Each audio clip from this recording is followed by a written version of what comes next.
CIET NCERT द्वारा प्रस्तुत है कक्षा 5 की हिंदी की पाठ्यपुस्तक रिमझिम भाग 5 का 10वां पाठ एक दिन की बादशाहत, पृष्ठ संख्या 77 से 82 तक। पृष्ठ 77। एक दिन की बादशाहत। लेखिका जिलानी बानो। उर्दू से अनुवाद लक्ष्मी चंद्र गुप्त। आरिफ, सलीम, चलो फौरन सो जाओ। अम्मी की आवाज ऐन उस वक्त आती थी जब वे दोस्तों के साथ बैठे कव्वाली गा रहे होते थे, या फिर सुबह बड़े मजे में आइसक्रीम खाने के सपने देख रहे होते कि आपा झिंझोड़ कर जगा देती।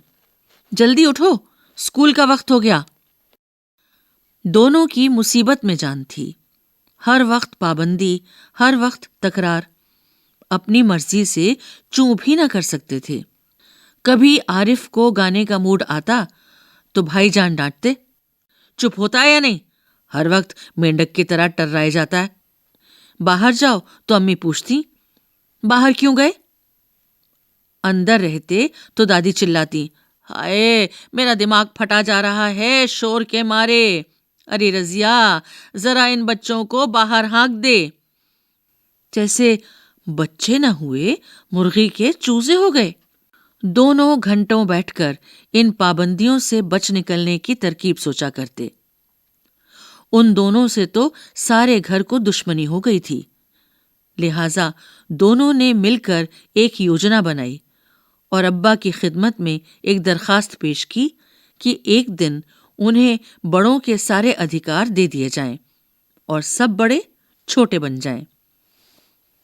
कोई जरूरत नहीं है उधम मचाने की, अम्मी ने अपनी आदत के अनुसार डांट पिलाई। लेकिन अब्बा जाने किस मूड में थे कि न सिर्फ मान गए बल्कि ये इकरार भी कर बैठे कि कल दोनों को हर किस्म के अधिकार मिल जाएंगे। अभी सुबह होने में कई घंटे थे कि आरिफ ने अम्मी को झंझोड़ डाला, अम्मी जल्दी उठिए, नाश्ता तैयार कीजिए। पृष्ठ 78। अम्मी ने चाहा कि एक झापड़ रसीद करके सो रहें, मगर याद आया कि आज तो उनके सारे अधिकार छीने जा चुके हैं। फिर दादी ने सुबह की नमाज पढ़ने के बाद दवाएं खाना और बादाम का हरीरा पीना शुरू किया तो आरिफ ने उन्हें रोका। तौबा है दादी, कितना हरीरा पिएंगी आप, पेट फट जाएगा। और दादी ने हाथ उठाया मारने के लिए। नाश्ता मेज पर आया तो आरिफ ने खानसामा से कहा, अंडे और मक्खन वगैरह हमारे सामने रखो, दलिया और दूध बिस्कुट इन सबको दे दो। आपा ने कहर भरी नजरों से उन्हें घूरा, मगर बेबस थी, क्योंकि रोज की तरह आज वह तरमाल अपने लिए नहीं रख सकती थीं।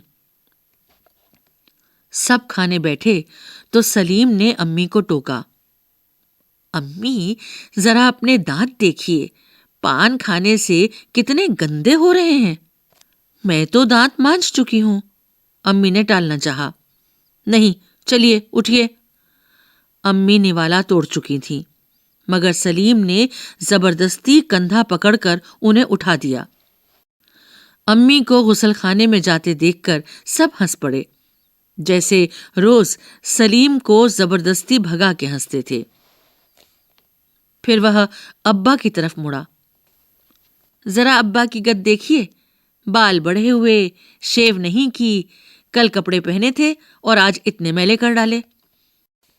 आखिर अब्बा के लिए कितने कपड़े बनाए जाएंगे?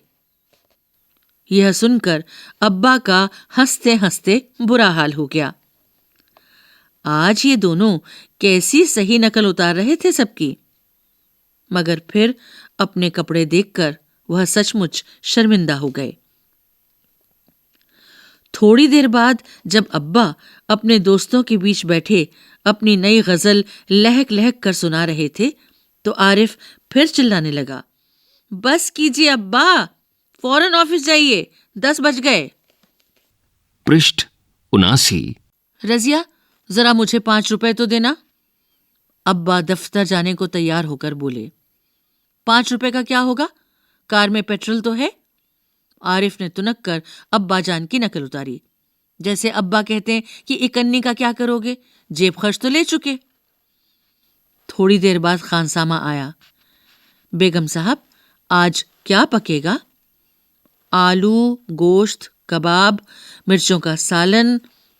अम्मी ने अपनी आदत के अनुसार कहना शुरू किया। नहीं, आज ये चीजें नहीं पकेंगी। सलीम ने किताब रखकर अम्मी की नकल उतारी। आज गुलाब जामुन, गाजर का हलवा और मीठे चावल पकाओ। लेकिन मिठाइयों से रोटी कैसे खाई जाएगी? अम्मी किसी तरह सब्र ना कर सकीं। जैसे हम रोज सिर्फ मिर्चों के सालन से खाते हैं, दोनों ने एक साथ कहा।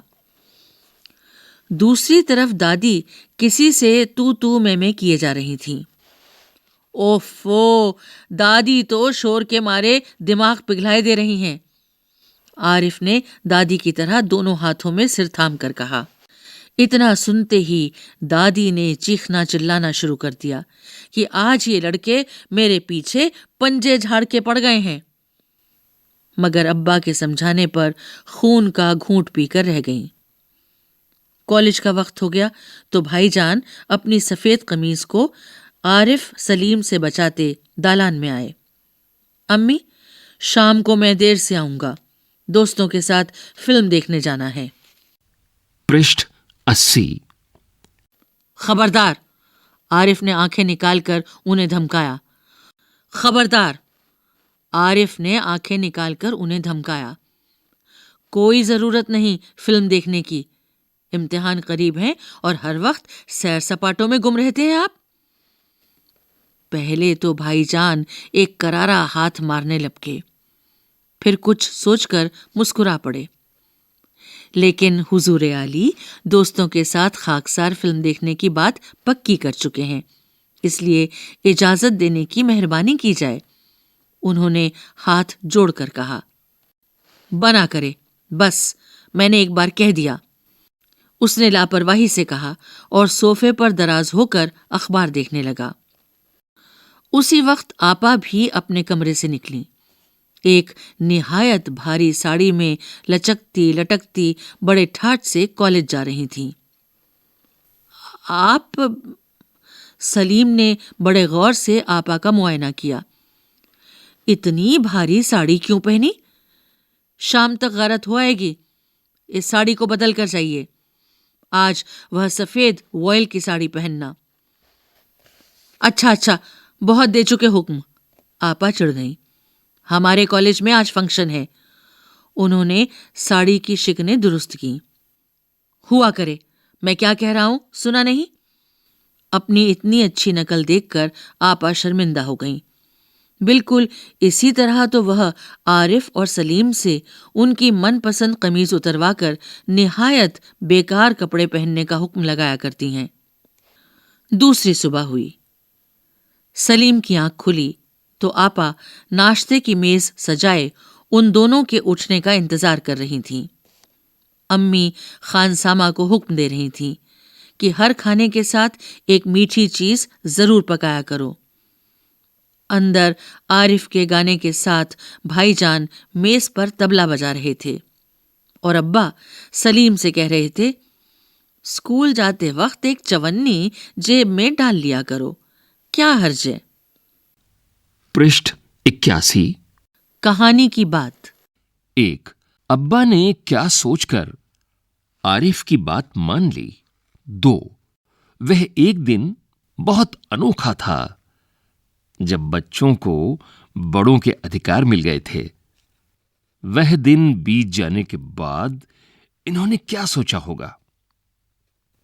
क आरिफ ने, ख अम्मा ने, ग दादी ने। तुम्हारी बात। 1।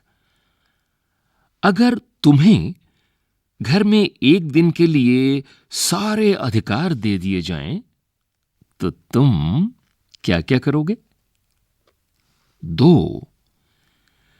कहानी में ऐसे कई काम बताए गए हैं जो बड़े लोग आरिफ और सलीम से करने के लिए कहते थे। तुम्हारे विचार से उनमें से कौन-कौन से काम उन्हें बिना शिकायत किए कर लेने चाहिए थे और कौन-कौन से कामों के लिए मना कर देना चाहिए था? तरकीब। दोनों घंटों बैठकर इन पाबंदियों से बच निकलने की तरकीबें सोचा करते थे। 1. तुम्हारे विचार से वे कौन-कौन सी तरकीबें सोचते होंगे? 2. कौन सी तरकीब से उनकी इच्छा पूरी हो गई थी? 3. क्या तुम उन दोनों को इस तरकीब से भी अच्छी तरकीब सुझा सकती हो? अधिकारों की बात। आज तो उनके सारे अधिकार छीने जा चुके हैं। 1. अम्मी के अधिकार किसने छीन लिए थे? 2. क्या उन्हें अम्मी के अधिकार छीनने चाहिए थे? 3. उन्होंने अम्मी के कौन-कौन से अधिकार छीने होंगे? बादशाहत। 1. बादशाहत क्या होती है? चर्चा करो। 2. तुम्हारे विचार से इस कहानी का नाम एक दिन की बादशाहत क्यों रखा गया है? तुम भी अपने मन से सोचकर कहानी को कोई शीर्षक दो।